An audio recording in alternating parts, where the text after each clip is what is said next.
Oh,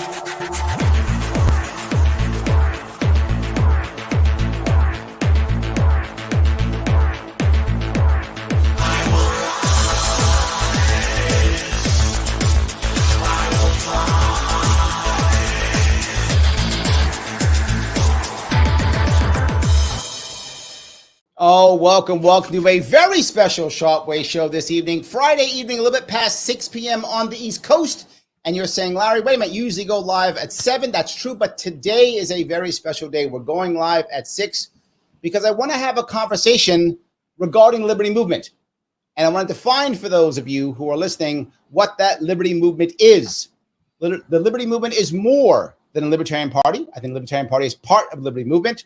But Liberty Movement is many things within our country, actually within the world, and how we communicate and draw people to be more free in their everyday life. I hope their government too, and everything bigger than that. And there is a conversation about what we should be focusing on, how we should be communicating, what should our goals be, what's most important. We fight sometimes over specific issues like immigration, and we fight over sometimes. Right? We fight over some social issues sometimes, or some tax issues, or how far we should go or how far we shouldn't go, or what we should say, even ethics at one point sometimes. It all depends. We fight back and forth. The question is, what should we be saying? And that's what I wanted this conversation to be about. So I've added a couple of people here to have that conversation. He is an entrepreneur and an activist out of New Hampshire. Jeremy Kauffman, how are you, sir? It's great to be here with you, Larry. Awesome. And he is an author and activist out of Connecticut, Michael Liebowitz. How are you? I'm fantastic. I'm happy to be here. Excellent. I want to talk about real fast, if I could, what are the kind of rules of this debate, if there are. And it's really a conversation. I'm going to start with each of them doing a 2-minute opening, what they think is important in this regard. And then there's going to be a conversation back and forth. Then I'm going to ask a couple of questions. Then I'm going to take some questions also from the audience. And they're going to ask some questions back and forth. And we should be done and out of here no later than next Wednesday. I'm kidding. It will not be that late at all. I'm just teasing. Jeremy will have a heart attack and throw something at me. I don't want him to do that, so I'm not going to make that happen. But we will take some of your questions and some closing statements. If I could start with an opening statement. Jeremy, I think you understand the premise of what we're talking about, what we should be covering about. Do you want to start with an opening statement? Sure. Well, I certainly understand the premise that we're talking. This conversation started, I believe, originally because of a desire to talk about open borders or immigration specifically. We're now going to be talking about the movement more generally, disagreement within the movement, communication, these kinds of things. So, my position on these kinds of things are sort of the areas where people might disagree with me, because what fun is it to talk about what we agree about? Although we should do that, it's healthy. But I'm a New Hampshire first kind of person. Everything I'm doing is very much from a free state maximalist lens. I am oriented in this way as a solution because I think it's the only thing that works. And so there are reasons, and we can get into these, that I think national solutions and sort of broader change aren't possible. I'm not a universalist about my libertarianism. And I think that will be probably one of the disagreements that we end up having tonight, and that axis of disagreement, how universal we are, is one of the common threads of disagreement within the libertarian movement generally. But where I'm coming at things from is I'm New Hampshire first. I'm very interested in sort of rational truth-seeking approach. I'm comfortable talking about uncomfortable truths. This attitude led me to libertarianism. It does also lead me to talk about things that can be unpopular. But to me, they're very related things. And so, liberty and truth-seeking are related to me. And so that's probably another area that I would disagree with, the people can disagree with me on. And then probably the third thing is I'm a bit of a loudmouth. To me, this is as much at times at least, partially just a strategy. Politics is a battle for dominance as much or more as it is a battle about ideas. And so you've got to be able to punch people in the mouth with facts, as I said to Matt Kibbe in a debate on this topic once. And so there's this side of it, which is how do we communicate? We'll get into that more, but I'm on the side of sometimes you got to fight. Okay, great. Good. Michael, go ahead. 2 minutes. Well, first of all, Larry, thank you for hosting this debate. And Jeremy, thank you for your willingness to participate in it. Now, the topic of tonight's debate, or the topics, are goals in communication in the liberty movement. But I submit that the debate is actually much broader than that. It's ultimately about ethics, because it's one's ethical view that determines the goals he sets, how he communicates, and the political views one holds. And if somebody's ethics are a mess, then these things are all going to be a mess. Now, in a recent post on X, Jeremy said that he is not a moral objectivist libertarian. He said that libertarianism is a subjective preference that not everybody holds. Curiously, though, he then went on to say, but libertarians should have the right to live as they desire. The problem with that statement is, in this context, right is a moral concept. If you don't have an objective morality from which to draw, there's no legitimate basis for rights. And I suspect that this moral confusion on his part is going to form the basis of many of the disagreements that we'll be debating tonight. Okay. I think you're, yeah. No, go ahead, Jeremy. Please go. Let's bring that up. I don't even care to disagree. I think you're welcome to believe that. But you did say something, Jeremy, if I could get a comment on this. You did talk about the idea of dominance. So if we're talking about dominance, is that an ethical issue or not?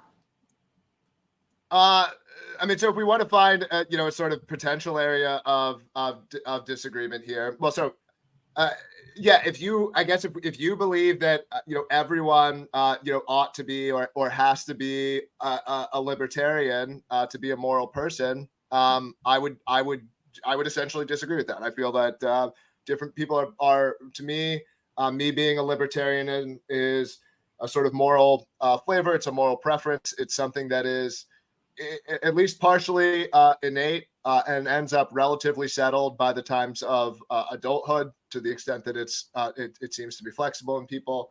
And I just have preferences that other people don't, about what's right or wrong. And so my preferences, lend towards, very much non-interference in other people's, affairs and other things. But other people want to live in a society that is much more interfering and is much more socialistic or other kinds of things. And so to me, the only thing that I need to demand from that person is that they respect me and people like me. I don't need to demand that those people live the way that I live. I only need to demand it in the way in areas of sort of interface. I do need to care if their morals dictate war on me. I do need to care if their morals dictate some other things. But in terms of how they're living inside of their area that's not mine, I'm generally not concerned with this kind of thing. So is there no disagreement here, Michael? No, there's plenty of disagreement. For starters, if there's no objective morality, then on what basis can anybody say that a person doesn't have to be a libertarian to be moral? If there's no objective morality, there's no such thing as a moral person. It's all just a matter of opinion.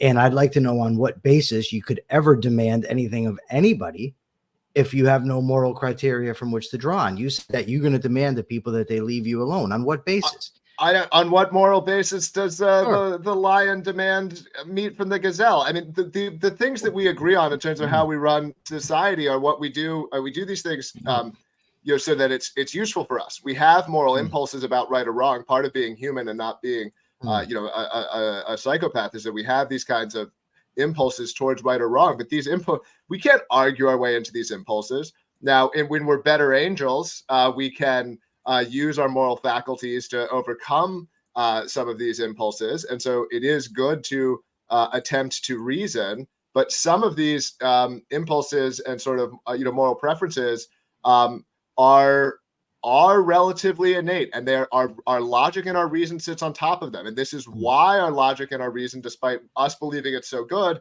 doesn't persuade the socialist and doesn't persuade, we think we have, and I'm sure you can give me whatever your objective rights argument, and I'll be like, yeah, I agree with that argument. Like, I'm sure I'll agree with it. But like, lots of people don't. Why don't they? And the answer is their reason is sitting on top of different things that your reason is.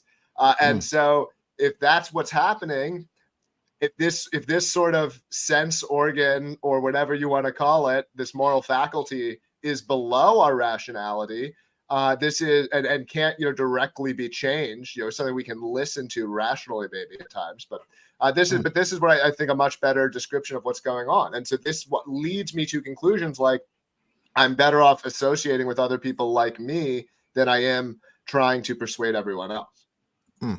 Okay, well, lions and gazelles don't make moral claims. You did. You said that you can demand of other people that they not use force against you. You said that somebody doesn't have to be a libertarian to be moral. I've seen your post where you refer to people as scumbags. You've said that it's such and such. There's no moral difference between certain parties. So you're making moral claims. If you're going to negate moral claims from the outset and say there's no such thing as morality, well, then we can argue about that. But my point here is that your political positions, let's take closed borders, for instance, it evaporates. If you don't have a moral basis to back that up, if you don't have a because behind your should, you're out of there. And the polylogism that you're referring to, I thought Mises demolished that in the 40s. The idea that different people have different rational faculties and look differently. The idea that people have these impulses that they can't control. If that was true, I wouldn't be sitting here. In my early 20s, I was an absolute animal. I would as soon shoot you as I would have a conversation with you. That's a fact. And anybody that wants to go look it up is free to do so. Well, right. It's also I a fact changed. that, well, hold on one second. Hold on. How old are you? I'm 47. Well, that's why you changed. I'm 47, but hold on a second. Well, no, behavior in males. It's not why I changed. It's mostly all right. No, you're talking about the maturation hypothesis. I changed in my early 20s, but I've also seen guys who were socialists into their 30s become libertarians. So people do change their minds. People do change what they believe, what they think. Sure. That doesn't mean heredity is a non-existent. But the bottom line is this. If you're going to make a statement about a should, and you're going to make a statement that you have rights, then you have to have a morally objective base for that. If you don't have a morally objective base for it, then there's nothing from which to draw on to say libertarians should have a right to do anything. If there's nothing morally wrong, then fuck that, whatever libertarian society someone wants to have. Me and my socialist buddies can just come in, kick everybody's ass, and take their stuff.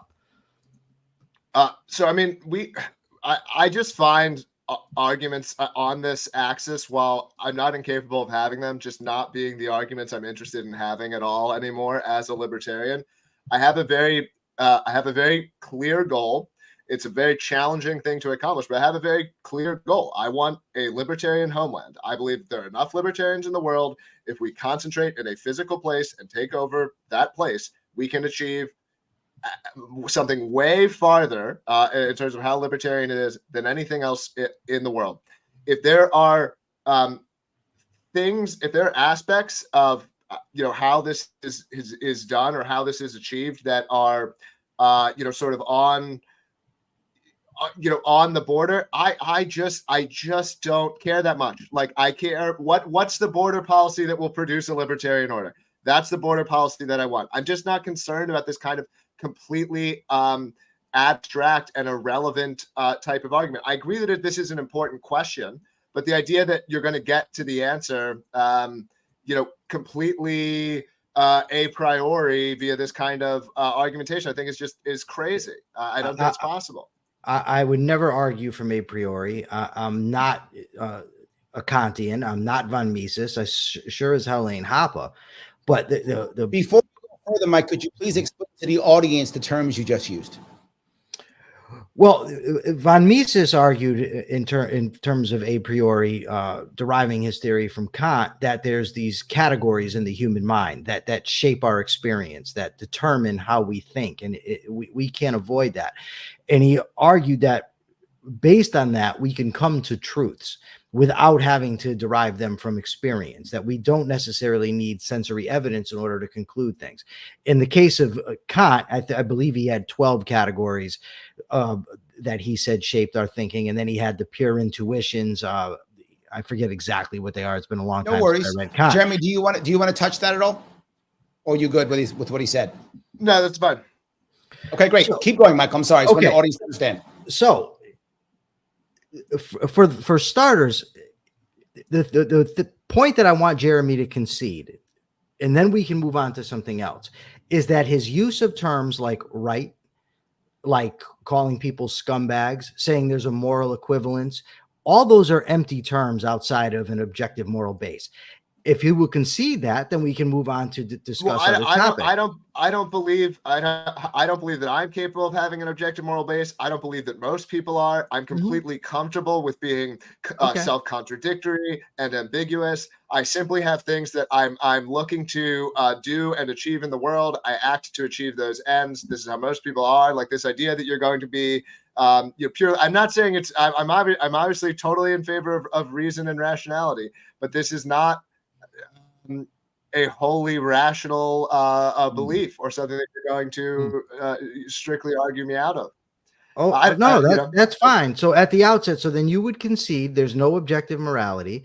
You have no realistic basis for asserting rights, and you're completely comfortable with contradicting yourself. I don't even know what a right is. Then why'd you use the term? Idea if there's an objective because it means do you know how many people agree on what a right is? Right is a reference that in terms of people's own heads means vastly different things to them. When you use the word right, almost no one agrees on what a right is. The vast majority of people couldn't even attempt to give you a definition of what a right is. It's a moral claim to something.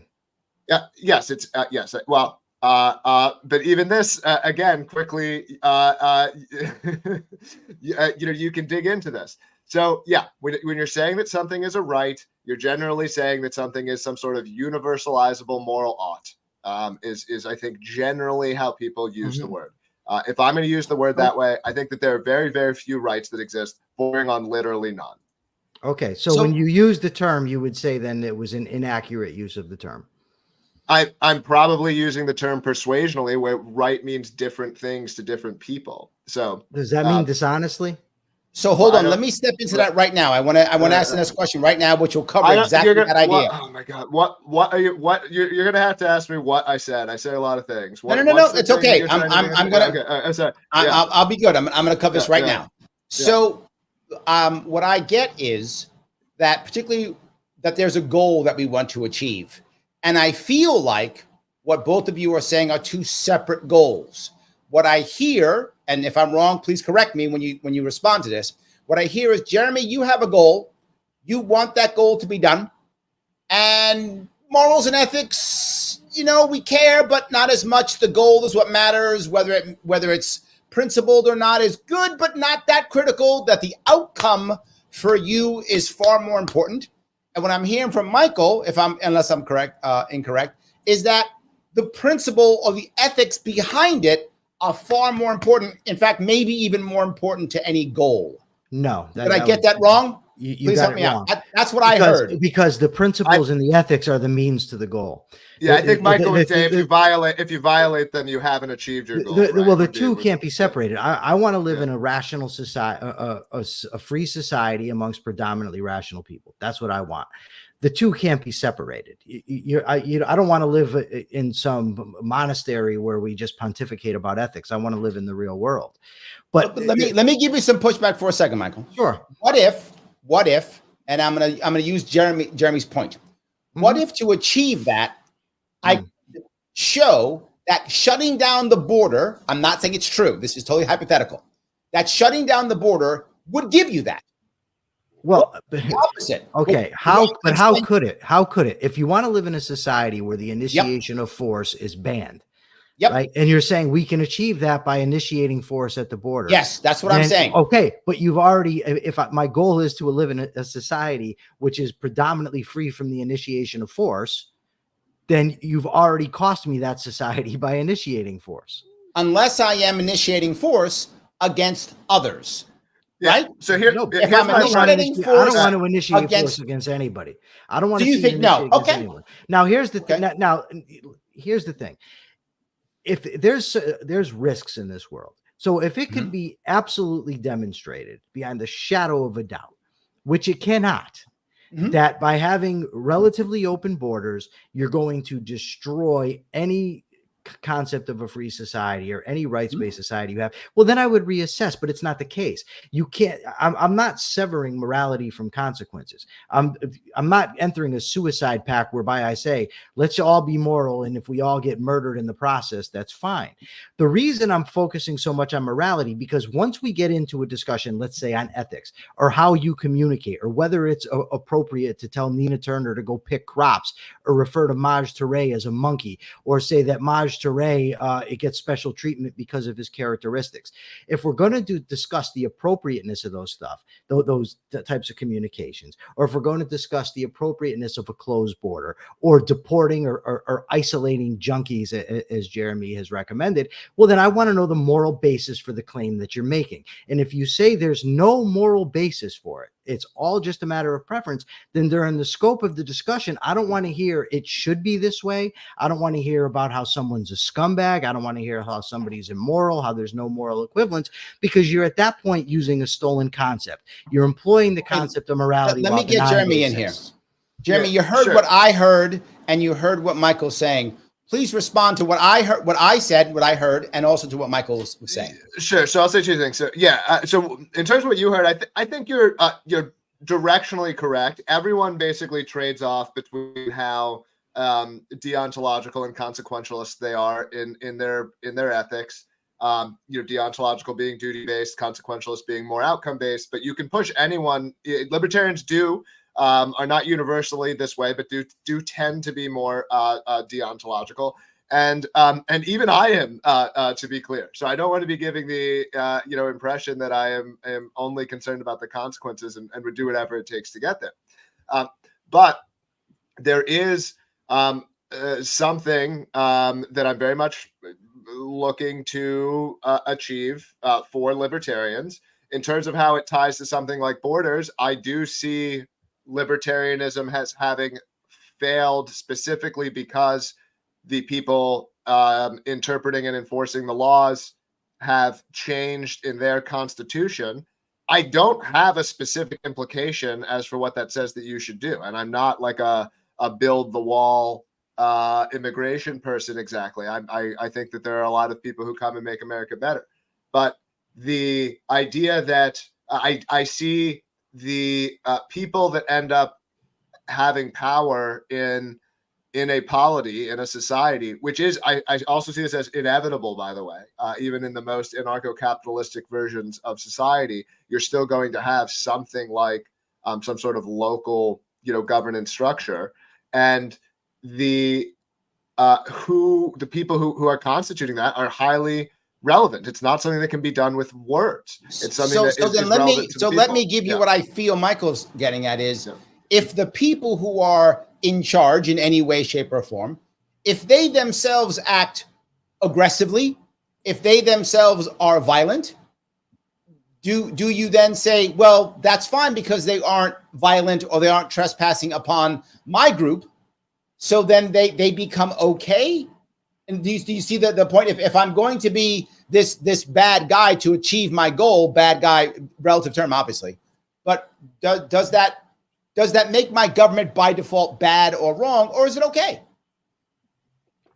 I mean, let me know what country exists currently that was founded in a way, wholly, none. Yeah. Now, again, I'm not looking to go out and violate them. I'm not going to. I'm not trying to disregard any specific thing, but I will say that, like, I am someone who wants to do it. Like, I'm not pretending, and so I do think that requires a certain open-mindedness in terms of approach, because if everyone who's tried to do something has failed, you've got to do something different at a minimum.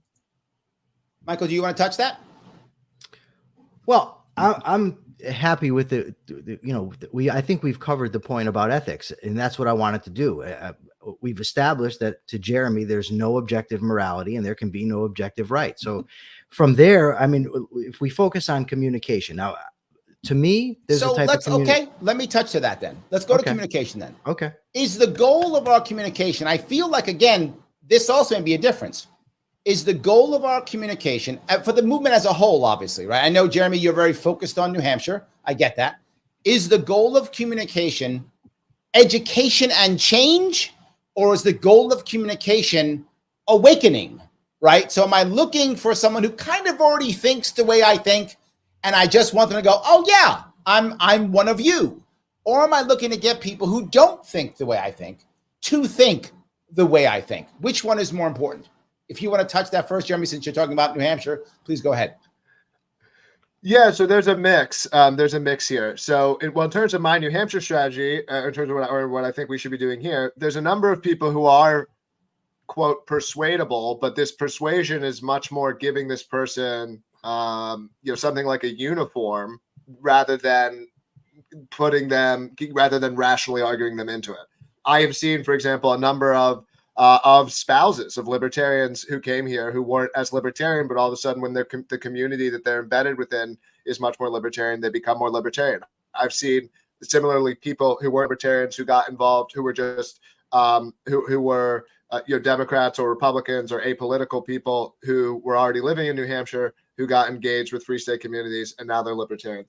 And so I think for the average sort of person, this is much more what political change looks like. The average person kind of just wants to be perceived of as a good person, and therefore just kind of wants to know what a good person is supposed to do and believe, and will largely reflect what that is. They want to be good people, to be clear. I'm not like, this is a largely good thing that the average person wants to do this. So I'm not putting it too negatively, actually. But this is just reality. So the kind of person who wants to engage in the kind of rational argumentation that Michael does, which again, I like to some extent, to quite an extent even, it's something like a couple percent of the population. It's just not very many people. That's not how you're going to actually persuade them. And so I've seen how persuasion happens here. It's more on that side of it in terms of the average, the sort of average person. There's another kind of person who I think is not persuadable. And in terms of my New Hampshire strategy, what I want here is I want them to leave. I want them to go away. I want them to not live near me. Okay. I'm not interested in aggressing against them, but I believe that we have irreconcilable differences, and I simply want them not near me. And so there is an aspect in which some of the things that, I do, LPNH does, other New Hampshire people do, we are looking to antagonize some people. We are looking to make them uncomfortable, and we want them to know that. Because there's a lot of other places they can go. We don't have another place to go. And I would say this is something in the gray area of acceptability. You're talking about, how much, because it is rude. I completely accept that it's rude. But this is part of what we think, we need to do. Okay. Michael, can you touch that, please? Is it more persuadable? Is it more awakening, or just touch what Jeremy talked about? Either one. Okay. I'm big into persuasion. I think it's vital because I don't think that there's a large swath of people out there that are already capitalists just waiting to come to a capitalist society. But I will say this, if you noticed in Jeremy's communication just now, he used terms good. Most people want to be good. I think that that's good. He said it's acceptable. All of that has a moral undercurrent. This is why I wanted to focus on morality, because you cannot call people good. You cannot say a society is good while at the same time abandoning morality. Let me put it. Hold on. I didn't interrupt you. Hold on. Let me finish. Now, if we're talking about effective communication, I think communication has to be both effective and accurate, right? What good does it do if you're trying to convert people to libertarians to focus on statistical categories? So in Jeremy's communications, he likes to focus on statistical categories and say we shouldn't be avoiding them. And he uses like race and IQ, things of that nature. The problem is that ignores the fundamental Austrian observation in their critique of macroeconomics, is that by focusing on macro, you miss a lot of things that are going on at a micro level. So the fact that, yes, in America, blacks have a higher crime rate than whites, for instance, what does that tell you about Larry Sharpe? Nothing. What does that tell you, for instance, about my friend Ramel or my friend King Bakari? Nothing, because you can't look at them and say, well, they belong to this category, therefore this way. It does no good. So why focus on that? Or why make the argument, for instance, oh, homosexuality is not hereditary, which I agree with, by the way, but what relevance does it have to a free society? And it also ignores the fact when you say, for instance, homosexuality is a cultural phenomenon, it ignores the environment that is vital in shaping one's sexuality, the environment within the womb. So not only is the communication inaccurate, but I don't know, all it does is alienates people. It alienates people based on their race, based on their sexual orientation, and all of it has nothing to do with establishing a free society. Go ahead, Jeremy. Sure. Yeah. So part of what you're doing here is arguing against things I haven't said, because I very clearly believe in judging people as individuals. I've never said anything to the contrary. I also regularly explain why it's important to talk about groups, as I will again, now. So first, it's literally impossible to talk about people without doing this to some extent. To give an example of something that is completely acceptable, men are stronger than women. If we can't go around saying this, we'll get crazy beliefs about relative strengths of genders that can't be rebutted because you're not allowed to say the factual thing about it. In the case of race and libertarianism, there are certainly some libertarians who seem to feel embarrassed that there aren't very many Black libertarians. There are clearly some. Again, when I say that there are some, when we're talking about this is statistics, of course, and there are lots of great ones, and we don't need to play the game of naming them, but certainly I can name dozens of Black libertarians that I have approved of, including Larry Sharpe here on the show. So it's not a claim that they don't exist, but there are less of them.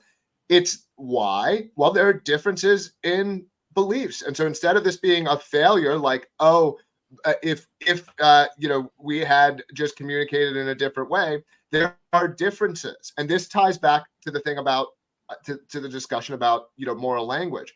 I'm not claiming that morality doesn't exist for you or for me, and that we can't communicate about morality to one another. I actually suspect that our moralities are relatively similar. And so when we actually can have discussions about moral truths or fairness and so on, and be relatively consistent with each other, the two other people, no, you can't. They have, because all these words are ultimately just reference to underlying things inside of that person's brain. You're not actually having the same conversation. The map is not the territory. The word is a map to a psychological concept in that person's brain. And the word doesn't mean the same thing in their brain that it means to yours. So you can literally agree on a sentence, and it doesn't mean that you've agreed because they're different than you. Okay. And this is the part that I think often gets missed or is very hard for people to get. If I get where you're going with this, and again, correct me if I'm wrong, I'm telling you what I'm hearing. What I'm hearing is there are people that you, not by groups, but individuals, that you do not want to be around, that you would like them to leave New Hampshire or leave your area. And if your words alienate or push away those people, you're good with that. And you're not trying to push away a group of people. You're trying to push away people who think a certain way. Did I get that correctly, or am I off on that? That's absolutely correct. And I could add on, I could add other reasons, but everything you said is correct. Yeah. Excellent. Michael, go ahead, please. Okay. It's hard for me to see what a person's race or sexuality has to do with bringing people into the liberty movement. I mean, if you want to be that way, fine. I'm not saying in any context it's irrelevant to discuss statistical differences. I'm saying that in the context of the liberty movement, it's irrelevant. To say, well, there's not many Black libertarians. There's not many libertarians, period.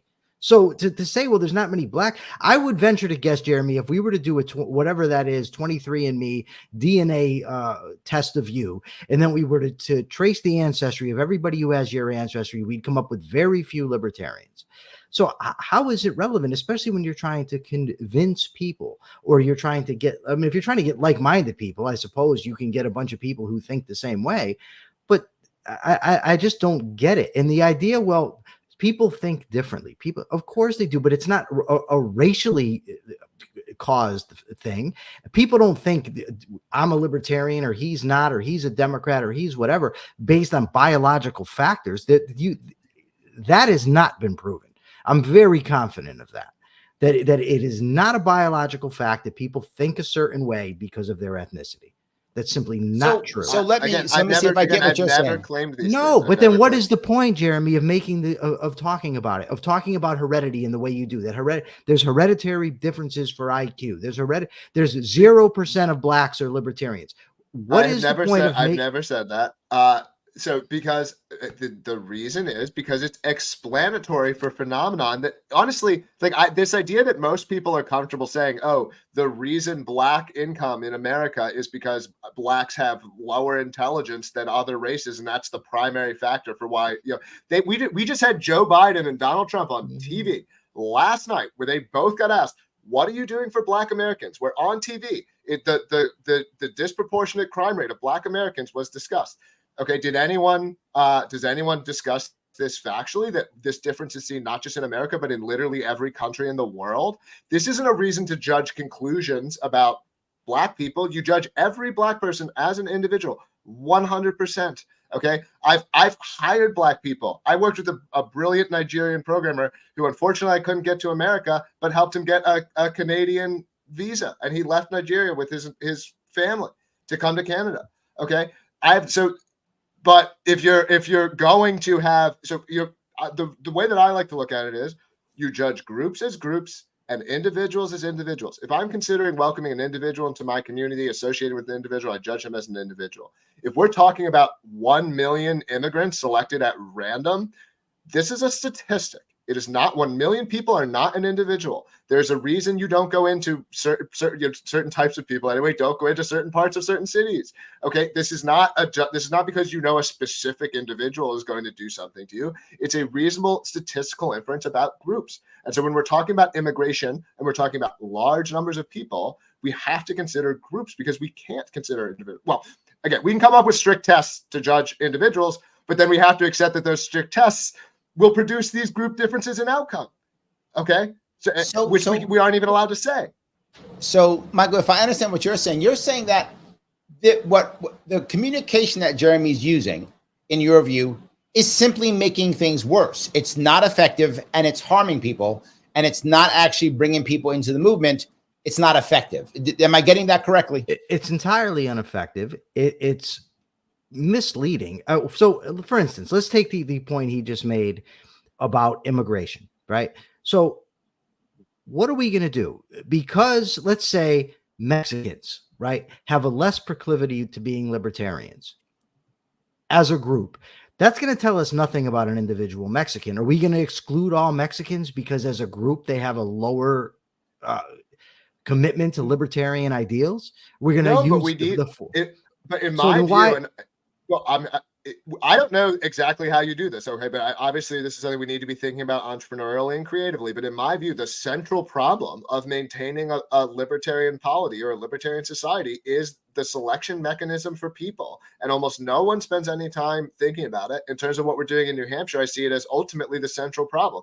Right now, I'm trying to do a selection effect, mostly mimetically, where there actually are quite a bit of very intelligent, rational, capable people who like the way I talk about things. That's why I have the following that I do. Okay, so I understand it's not for everyone, but there's clearly a type of person who does like it and appreciates it. So, go ahead. I'm sorry. Well, it's just, I'm just saying, it's this idea that it's driving people away. Like, there's lots of people who like it. And I'm not in other people's replies. Like I'm doing my own thing with my own people. Like if you want to communicate some other way, go do your communication and go bring people in your way, Well, that's certainly okay. But the topic of the conversation is how to bring people to the liberty movement, not how to bring people to the Jeremy Kauffman movement. Well, sure, but I already said I don't really want to bring people. I'm not trying to stop other people, but I don't care about persuading a single person to become a libertarian. Well, then I don't know how you ever get a free state because there's just not enough people out there that are libertarians. Sure, there's probably there's 5 to 10 million libertarians in America, and we've seen an incredible effect with just around with less than 20,000. Although there's a bunch that probably aren't counted, but the effects here have been tremendous. Where we got like a quarter of the government, and we're continuing to march through. Like now we're going through the state Senate. Lily Tang Williams might be the first congressperson. It's happening and it's working. We need to get more people, but what we're doing is the first thing that's been working in decades is my feeling here. Well, I'm sorry if I appear distracted, because Jeremy, for the second time, has claimed that I am attributing things to him that he did not say. So I'm searching for it where he did say it, and I'll find it. And if I don't find it before the end of this debate, I will find it and post it, where he said that 0% of blacks are libertarian. No, so I'll tell you, no, this is a PRI study. And PRI is a neutral, like nonpartisan group. It's one of the best studies that I've seen of libertarians that's out there. It is approaching a decade old, but they surveyed Americans on a 10-question survey where the libertarian position on the issue was clear. And then they said, here's the statistics about what percentage of people give the libertarian answer 10 out of 10 times. The fact that in their sample of, whatever, several hundred African Americans that didn't find one doesn't mean that that just means the percentage is below 1% or whatever. But they're obviously a fraction of a percent times 30 million people or whatever. I don't know how many. There's probably more than that. Let me, if you guys are okay, I want to grab a question, or I should say a comment, which kind of leads me to a question from the audience. Is that okay? Sure. The scientific libertarian says, Germany is intentionally making libertarians look less appealing so Republicans can gain voters. I'm not saying what he's saying is true. My question, though, based upon this concept is, if we are more negative on our communication, are we inviting this type of thought process? Are we inviting people to believe, oh, Jeremy doesn't really like libertarians. He wants us to look bad. That's what he's trying to achieve. Is that a valid criticism? Sure. Well, I do lots of other kinds of messaging. I do positive messaging. I talk about how to raise kids, libertarian kids. I do a lot of I do wholesome jokes. I do effort posts and original research. Just today I did a long thread, documenting all of the various Democrats and officials who had given direct quotes about Biden's mental, acuity. So I'm doing all kinds of content on Twitter. I post a lot of things on Twitter for people who aren't aware of that. And so, the idea of, and also, look, I also wouldn't even claim, while I do think talking about some of the group differences stuff is a necessary component, I wouldn't claim that every thing I've done is a home run. I think I have made mistakes at times. That's the nature of what I'm doing, which is, a little bit avant-garde at times. We're certainly doing something a little bit different. And so I'm happy to admit that I've made mistakes. I'm happy to admit that they're even more often, I think it's, there's something I directionally wanted to accomplish, but maybe missed the mark a little bit. And so I'm certain that happens. And so if there are people who are like offended by one specifically, I apologize. There's sometimes I'm trying to offend people, but there are also sometimes I clearly offended someone I didn't mean to offend. And that can be part of the trade-off of doing what I do. But anyone who's also ever listened to me, in a format like this, knows that I'm a reasonable person. Anyone who's interacted with me knows that I'm a reasonable person. And so I also, I guess, feel like a bit of comfort that, like, to joke and talk in ways and not be worried that I'm going to be, perceived of as like a bad guy or a villain. Do you want to touch that, Michael? I do. First, I want to clear something up, because I don't like being accused of dishonesty or misattributing things to people. I just found the tweet, and yes, it's based on this study, but it says here 0 out of 100 Black Americans are consistently libertarian, which is exactly what I attributed to you. That's what you posted, but you basically conceded it anyway. I don't know why you would say I'm misattributing it to you. And it just means it's a fraction below 1. It doesn't mean that they're literally 0. No, it doesn't say that 0 are. It's a percentage. Yeah, but that's what I said. You said 0%. Look, that's so okay. So you're upset that I'm shit. But this is a factually true. No, well, why are there no Black libertarians? Because they're not. There aren't that many Black hold people. on. I'm not upset that you said it. What I'm upset about is that you claim that I misattributed to you. What I think is that it's an ineffective strategy. What I think is this, and this is going to get to your sort of your question in this question, the scientific libertarian about voting for Republicans, whatever, I don't know. I think that it's a very big detriment to pro-capitalist, liberty seeking people. This sort of shock jock, wanting to be edgy, looking to be famous type of, I don't know, like to call them libertarians, but I'll call them out by name. I'm talking about Clint Russell. I'm talking about Dave Smith. I'm talking about Josie the redheaded libertarian. I'm talking about these idiots at this Tower Gang, whatever the hell they are. I don't think they're helpful to the liberty movement. My fear is this, and I ultimately stopped calling myself a libertarian in part because of a post from the New Hampshire Libertarian Party, which I believe, Jeremy, you're the poster for them, but if I'm wrong, I apologize. But it was a post. It was a post showing Jewish hostages, Israeli hostages being released from Hamas. And it turned out later, I think they were drugged, whatever. And it said something to the effect of, I wish my girlfriend would look at me the way these hostages look at Hamas. That is so goddamn vile and disgusting. And I can say that because I'm a moral objectivist, right? So now if I'm going to call myself a libertarian and I introduced, and remember, words mean different things to different people. Somebody may not be familiar with the term. I introduce myself, I'm a libertarian, and they say, wait a second, I saw these New Hampshire libertarians, and this is the type of garbage that they post.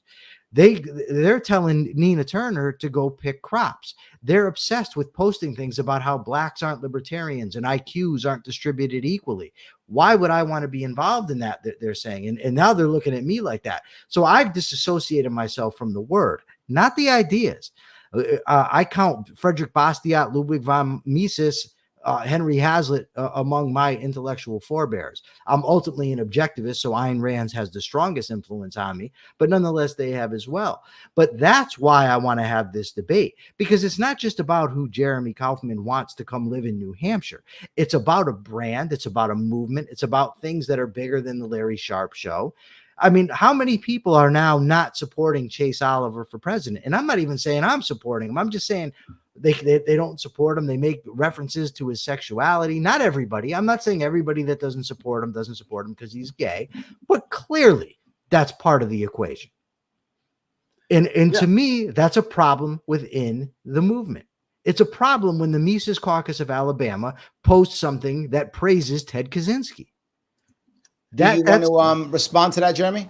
Yeah, well, I'm not going to go, blow by blow. I don't even know some of the ones that he's referencing here, but in general, under the Democratic Party, you have literal socialists, working together with like neoliberal centrists. You have log cabin Republicans working with religious Republicans who believe that homosexual sex is a sin.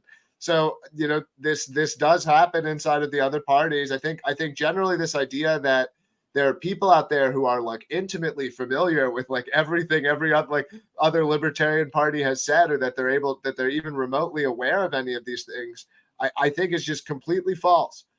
So, we're doing the things that we're doing for a reason, to attract a certain kind of person that we're trying to attract. These people, in my experience, are often pretty intelligent family men. So it's this idea that it's just a bunch of it. People call us incels all the time, but like we're all like married with kids and stuff. So it's the people who there's a number of people I think out there who feel like they do have to sort of keep their head down or lie about certain subjects, not because they're racist or bigots. That's not what any of these people are. But they don't feel that they want to be as PC as they're forced to be. They grew up joking about these kinds of things, and someone told them they were supposed to stop, and they're just like, well, I don't want to. And that's how I feel about some of this stuff too. Okay. I don't have a problem with, we're on YouTube. So, I don't know if I can say the R word, but I just don't have a problem with these kinds of things. This doesn't mean you go around calling people racial slurs, but like, I'm just not interested in this world where we're being, super taboo about words. I'm sorry if this has affected your ability to sell, but like I just don't think it has. So go sell your First of all, I'm the last person to be super taboo about words. But when you're trying to communicate to people, and there's a difference between making, for instance, if we're watching Archie Bunker and George Jefferson, they're hilarious. I don't think that type of thing needs to be banned at all. But in what world is it funny or just a matter of taboo where you're joking about women who have probably been raped, who have been taken hostage, whose family members have most likely been killed, and they're being I don't released? know that. But I that's did what I not read. know the But post that you're talking. Okay, but so okay. you're like, But okay. No, but that's what I'm talking about. That's the type of thing.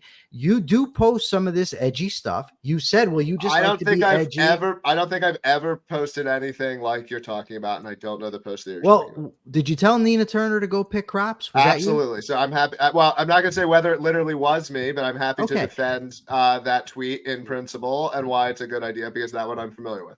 Okay. Well, give us the principle. Why is that a good idea?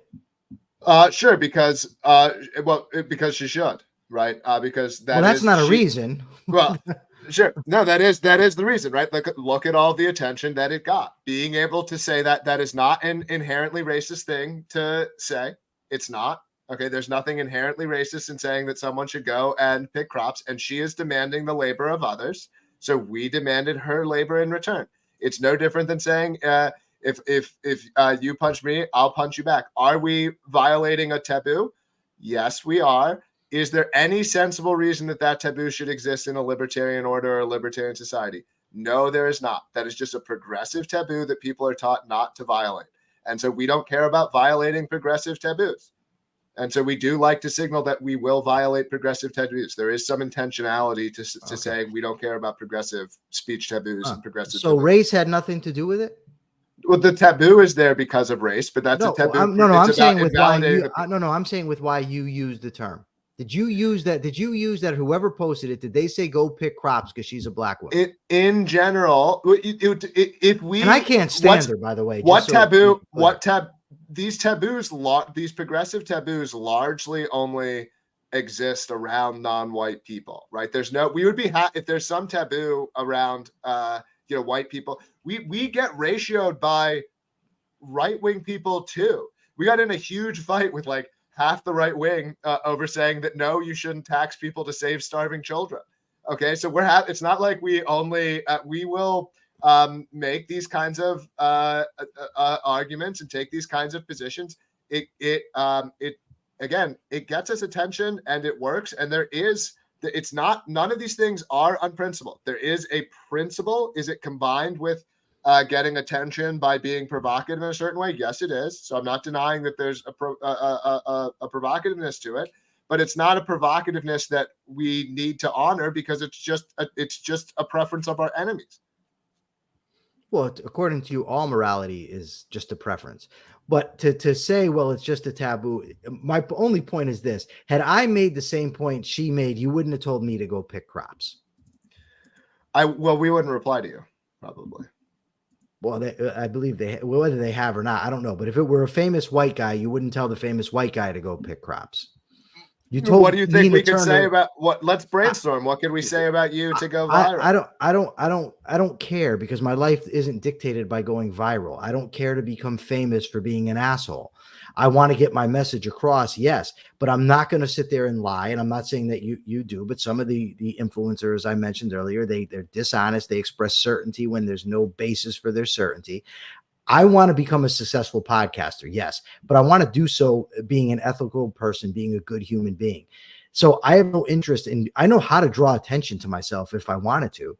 I could do that very easily. I spent 25 years in a cage. I mean, I know how to, how to get attention. I could get downright gangster on the air, and I'm sure I'd get plenty of attention. Let's continue talking about the Nina Turner. It's not the type of attention I want. The Nina Turner one is one I would defend pretty hard, because if you look at that one and you go into the replies, it's like a bunch of people going back and forth about like, how dare they say this? And a bunch of libertarians and other people who agree with us being like, here's why what she's saying is like slavery. And honestly, it's actually pretty hard to generate interactions like that. For the most part, social media produces bubbles for people. And so the tweets where people, collide with one another, that's not what people are doing you're not, at least me, I don't have a bunch of socialists in my feed that I'm there to fight with and read the opinions of. So when those moments are being generated, it's actually like one of the semi-rare times. It does start in this heated way. And so maybe I agree that that's maybe not the best if you're trying to genuinely persuade these people, but it does produce a lot of people having back and forth about about libertarian principles. Well, let me go back, if I could, to the Michael. This is kind of similar. He says, what is this, Larry? We're having AP libertarian class today. LOL. And this is my question for this. This is kind of a question for you, Mike. Michael, if you're, what I feel like, and if again I'm off, you tell me, what Jeremy's saying is, look, yeah, I have to be emotional. Yes, I've got to do things like that. Yes, I've got to break taboos. Yes, I have to do this to get attention. But what you're doing is kind of what Michael's doing, which is you're being maybe like a professor or a teacher. And maybe that's not going to be as effective. This is what I think Michael's saying. It's not going to be effective. People don't want to go to an AP libertarianism class. Yeah. How would you respond to that? I would respond that it depends to whom you're communicating, right? We're on the show right now. I'm talking to the former libertarian gubernatorial candidate from New York, a former libertarian Senate candidate from New Hampshire. We're debating inside baseball stuff within the liberty movement. The people who are listening, by and large, I'm sure understand what we're talking about. If I was to go talk to a friend of mine, or I was to talk to teenagers, I wouldn't talk this way. But the point is that we're here to discuss things that have to do with strategy, tactics, policy. And my fundamental point, because this is, to me, is the absolute heart of most of these issues. I go through my Twitter feed and I hear all kinds of oughts and shoulds, all types of moral pronouncements. But no one backs up their moral pronouncements with an, I shouldn't say nobody, very few back it up with an actual moral theory. Jeremy, who says that people should have rights to do this, there's no moral equivalence here, or people are good, all kinds of moral language, but then comes on the show and says, or actually in a text says there's no, in a tweet, says there's no moral objectivity, says on your show there's no moral objectivity, and he doesn't really care with being consistent. Okay, I'm glad that we have Jeremy Kauffman on the record saying that he doesn't believe in morality and that he doesn't care about being consistent. Because that's what you said, and now you can say something different because you don't care about being consistent.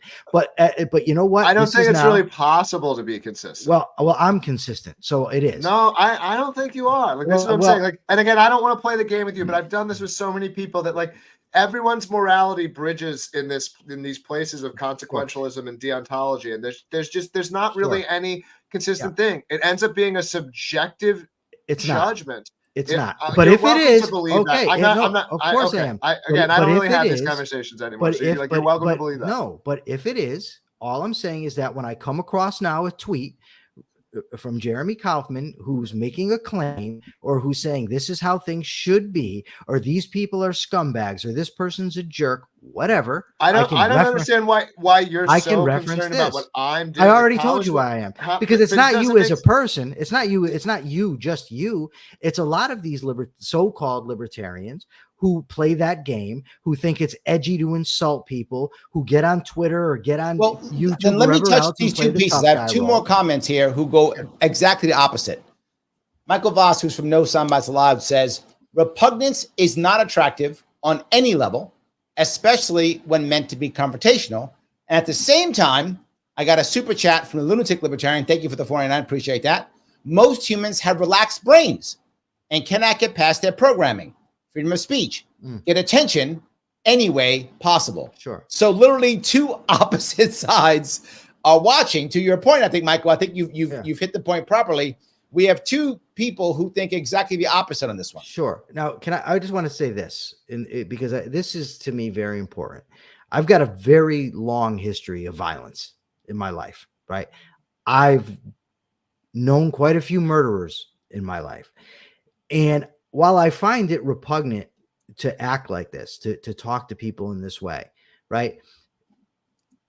When you do this, this is just advice, right? This is not a debate point. It's advice. When you go out there and you make racial comments to people, when you tell a woman, go pick crops, don't think that you're going to be able to fall back on freedom of speech, because there's going to be the person out there that doesn't give a fuck. And when somebody gets hurt badly over that stuff, because they don't care, they're not interested in, like somebody said, AP libertarianism. It's just not a smart way to do. What do you think you're going to tell him? Oh, like you say to Maj Toure, well, you're a thug. You're a thug. Okay, you're a thug. He's a thug, and you end up with a broken jaw. So I think you're saying something very racist here, that like that black people I'm not, because it can come. I'm not, because it can come from a white person. It can come from anybody. It can come from a gay person who doesn't want to be called a faggot online. What I'm saying is that not everybody is going to play this game where we're all edgy and we're behind our fake names on Twitter. It's just, it's not effective because it doesn't bring people to the movement, and it's a very dangerous game. And I've seen people get very badly hurt because they thought that they could play games with somebody, call them names and pick on them and make fun of them. But it can happen. And again, I'm not advocating it. It's absolutely wrong to do that. But it's a risk you take. Let me then talk to the audience for a minute. Guys, if you like what you're hearing and you enjoy this, then do me a favor, click the like button. I know I ask you all the time, so please do it so this can be shared. If you're watching on Twitter, please retweet this, or X. Please repost it, re-exit, whatever is the thing. Please do that. And these two gentlemen have given us a lot of their time, so please follow them on Twitter if you would. You can follow Jeremy at Jeremy Kauffman on Twitter or X, and you can follow Michael at Liebowitz, Lieboissout, both on Twitter. All their information is in the show descriptions on both Facebook and YouTube to see all the different things that they are doing. I want to shift, if I could now, to kind of some closing statements, if you guys don't mind. We've talked about a lot of different things. You've seen some comments, what people are thinking. We want to start, if we could, with about 1 or 2 minutes, maybe 2 or 3 minutes even, if you want to, a closing statement. Would you want to start, Jeremy, for a closing statement? Sure. I guess since I've gathered there are some people here who have some disagreements with me in the audience, I guess I would encourage you to think, what is the root of these differences? That's always what I'm encouraging the people who have a problem with sort of my approach or some other people. What is the root of these differences? Because these differences are real. And where do they stem from? Is it just you're good and I'm bad? Because this is what a lot of people seem to want to conclude. But when you conclude that, then I have to conclude that I'm good and you're bad, right? That's the problem. It becomes existential. This is, if we both think that each other are bad, then we have to fight. Well, at least if we're sharing the same space, which we are inside of the Libertarian Party and inside of the Libertarian movement. But if we can recognize that we have differences and we can come up with labels that we both agree with for them, then we have a better chance of working together. Because then we can say, like, oh, I'm a localist libertarian and you're a universalist libertarian, and we agree on 95% of things, but on things related to localism and universalism, we're going to have a disagreement because we see this aspect of it differently. And I think that would be like a way healthier way. Like I'm a right-wing libertarian. I'm comfortable calling myself a right wing. But then if you're on the left, you got to call yourself a left-wing libertarian. And then we can recognize that we disagree on some social aspects or aspects of hierarchy or whatever. And this, I think, would just be much better than this everyone trying to define, like, have the circle of what is a libertarian go around precisely what they want it to be, and we could do it that way. So that'll be my closing statement. Excellent, Michael. Go ahead. Well, first, there's a comment on the side here that says, I hate ANCAPs. I don't hate ANCAPs. I disagree with anarcho-capitalism. It doesn't mean I hate the people that are ANCAPs. Right? That's the first. Okay. Thing. So, I thank you, Larry, again for hosting this. Jeremy, thank you for agreeing to this and for participating in it.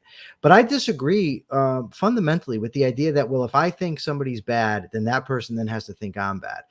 And I disagree with it based on my own experience. When I was 21 years old, I was in a cage, and I was in a cage with a guy who had been there for 20 plus years.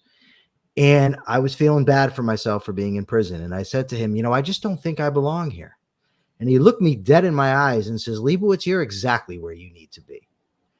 By telling me I was wrong, by telling me I was immoral, caused me to reflect. And it caused me to change the way that I think and change the way that I behave.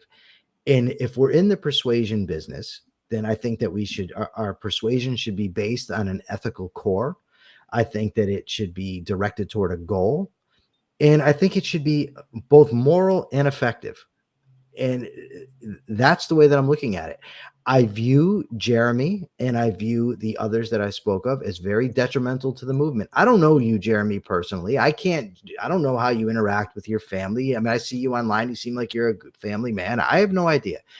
What I do know is that there's a space created amongst so-called libertarians that engage in hyperbole, conspiracy trafficking, racist comments, homophobic comments.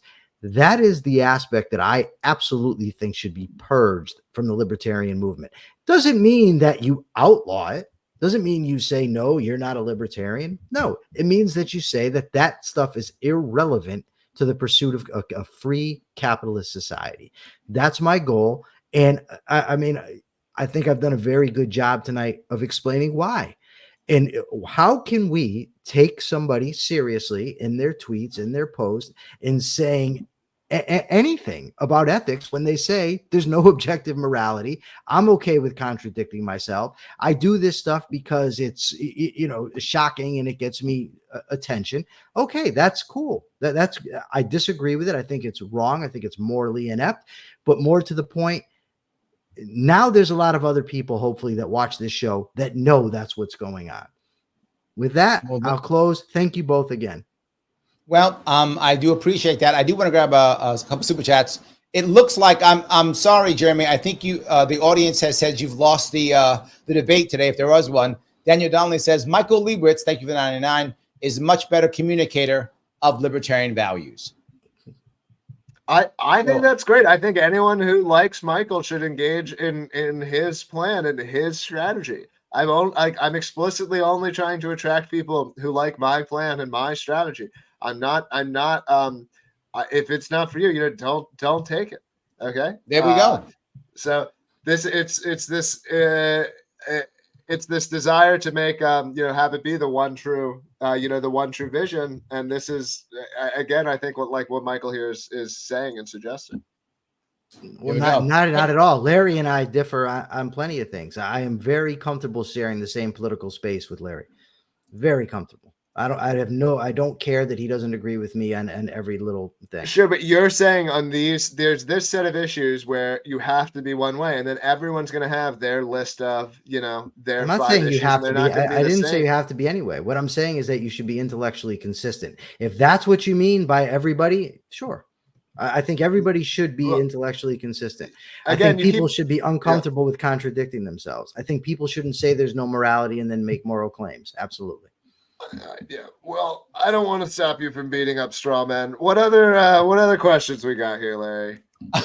I want to say, guys, if you liked what you were saying, what we talked about, please like it. It does matter. Everyone for watching, thank you so much for watching. Guys, Jeremy and Michael, thank you so much for being here. We are done. I'm so happy. I hope you guys enjoyed it. Thank you both. You all. Yeah. One more thing I will ask my audience, as I always ask my audience, once this live stream is done, please come back on afterwards and put a comment. If you do it afterwards, the person who's very happy is Al Gore Rhythm. He really likes it when you put down that second comment after it's done. He loves it. So please make Al Gore Rhythm very happy and comment after this is over. I will see you all